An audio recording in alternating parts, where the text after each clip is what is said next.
And when it was determined that we should sail into Italy, they delivered Paul and certain other prisoners unto one named Julius, a centurion of Augustus' band.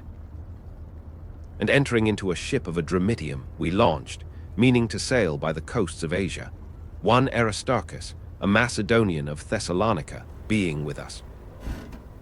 And the next day we touched at Sidon, and Julius courteously entreated Paul, and gave him liberty to go unto his friends to refresh himself. And when we had launched from thence, we sailed under Cyprus, because the winds were contrary. And when we had sailed over the sea of Cilicia and Pamphylia, we came to Myra, a city of Lycia. And there the centurion found a ship of Alexandria sailing into Italy, and he put us therein. And when we had sailed slowly many days, and scarce were come over against Cnidus, the wind not suffering us, we sailed under Crete, over against Salmon. And hardly passing it, came unto a place which is called the Fair Havens, nigh whereunto was the city of Lacia.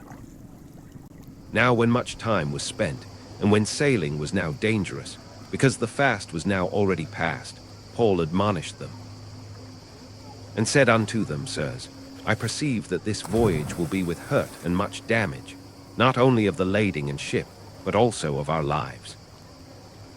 Nevertheless, the centurion believed the master and the owner of the ship, more than those things which were spoken by Paul.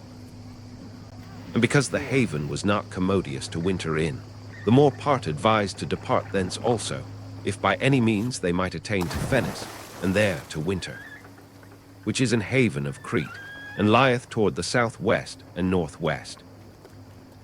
And when the south wind blew softly, supposing that they had obtained their purpose, loosing thence, they sailed close by Crete. But not long after there arose against it a tempestuous wind, called Euroclydon. And when the ship was caught, and could not bear up into the wind, we let her drive. And running under a certain island, which is called Clauda, we had much work to come by the boat, which when they had taken up, they used helps, undergirding the ship, and fearing lest they should fall into the quicksands, strake sail, and so were driven. And we being exceedingly tossed with a tempest, the next day they lightened the ship. And the third day we cast out, with our own hands, the tackling of the ship. And when neither sun nor stars in many days appeared, and no small tempest lay on us, all hope that we should be saved was then taken away.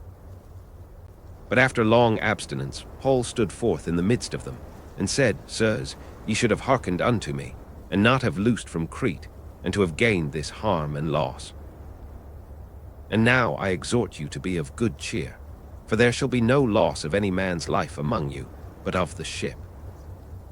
For there stood by me this night the angel of God, whose I am, and whom I serve, saying, Fear not, Paul, thou must be brought before Caesar, and lo, God hath given thee all them that sail with thee. Wherefore, sirs, be of good cheer, for I believe God, that it shall be even as it was told me. Howbeit, we must be cast upon a certain island. But when the 14th night was come, as we were driven up and down in Adria, about midnight the shipmen deemed that they drew near to some country, and sounded, and found it 20 fathoms. And when they had gone a little further, they sounded again, and found it 15 fathoms. Then fearing lest we should have fallen upon rocks, they cast 4 anchors out of the stern, and wished for the day. And as the shipmen were about to flee out of the ship, when they had let down the boat into the sea, under color as though they would have cast anchors out of the foreship, Paul said to the centurion and to the soldiers, Except these abide in the ship, ye cannot be saved. Then the soldiers cut off the ropes of the boat, and let her fall off. And while the day was coming on, Paul besought them all to take meat, saying, This day is the 14th day that ye have tarried and continued fasting, having taken nothing.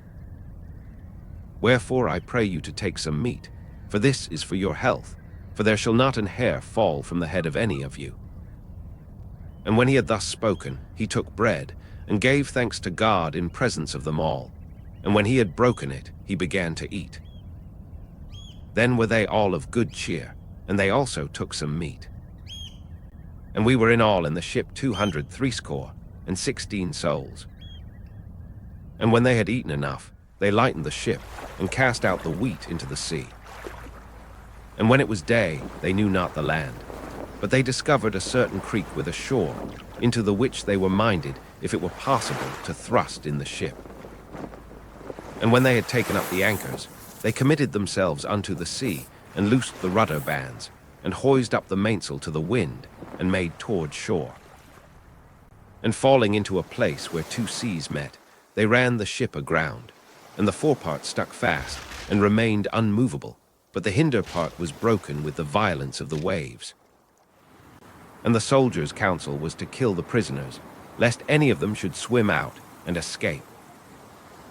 But the centurion, willing to save Paul, kept them from their purpose, and commanded that they which could swim should cast themselves first into the sea, and get to land. And the rest, some on boards, and some on broken pieces of the ship. And so it came to pass that they escaped all safe to land.